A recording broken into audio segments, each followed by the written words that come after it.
வணக்கம் நண்பர்களே. கலியுகத்தின் அவல நிலையை எப்படி தடுப்பது, இதற்கு பரிகாரம் என்ன என்று யோசித்துக் கொண்டிருந்த நாரத முனிவர், இதற்கு சரியானவர் பிரம்மதேவர் ஒருவரே என்ற முடிவிற்கு வந்தார். பிரம்மலோகம் சென்ற நாரத முனிவர் பிரம்மதேவரை வணங்கி, பிரபு, பூலோக மக்கள் அனைவரும் தீய வழியில் போய்கொண்டிருக்கிறார்கள்.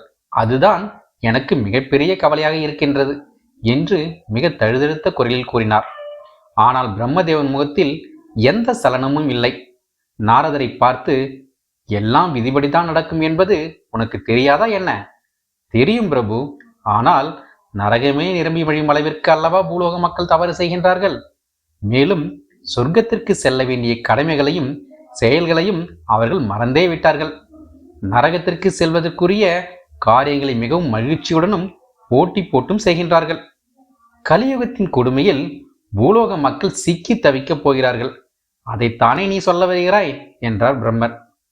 ஆமாம், கலியுகத்தில் மண்ணுலகில் யாகம், யோகம், தியானம் போன்றவை குறைய போகின்றன. மேலும் மண்ணாசை, பெண்ணாசை, பொன்னாசை ஆகியவை மேலோங்கி நிற்கப் போகின்றன. தர்மங்கள் சிறிது சிறிதாக குறைந்து அதர்மங்கள் மரங்களைப் போல வளரப்போகின்றன. மேலும் மனித உயிர்கள் அனைத்தும் சம்சார பந்தத்தில் மூழ்கி பெரிதாக துன்பப்பட போகின்றது. அதை நாம் தடுத்து நிறுத்த வேண்டும்.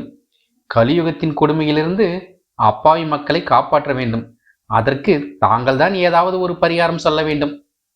இதனை கேட்ட பிரம்மதேவன் ஒரு சிறிய புன்சிரிப்போடு, நாரதா, உன்னுடைய கலகத்திற்கு இன்று யாரும் சிக்கவில்லையா?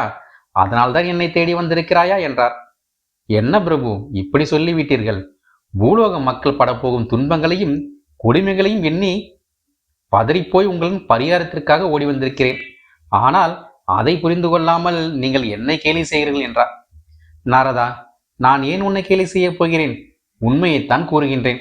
நான் ஏதாவது கூறி அது எனக்கே பாதமாக முடிந்துவிட்டால் நான் என்ன செய்வது? ஏற்கனவே பலமுறை அவ்வாறு கூறி பெரிய வம்புகளில் மாட்டிக்கொண்ட அனுபவம் எனக்கு இருக்கிறது. மேலும் படைப்பது எனது தொழில். அதை தவிர வேறு எதுவும் எனக்கு தெரியாது. எந்த பரிகாரமும் புரியாது. தயவு செய்து என்னை விட்டுவிடு என்று கெஞ்சும் அளவிற்கே வந்துவிட்டார். இதற்கு மேல் இவரிடம் பேசி எந்த பயனும் இல்லை. அடுத்து என்ன செய்யலாம் பார்ப்போம், ஏதாவது ஒரு யோசனை தோன்றாமலா போகும் என்று தீவிர சிந்தனையில் மீண்டும் வான்வெளியில் தனது பயணத்தை ஆரம்பித்தார் நாரத முனிவர். அடுத்து யாருடைய உதவியை நாரத முனிவர் நாடினார் என்பதனை அடுத்த அத்தியாயத்தில் அறிவோம்.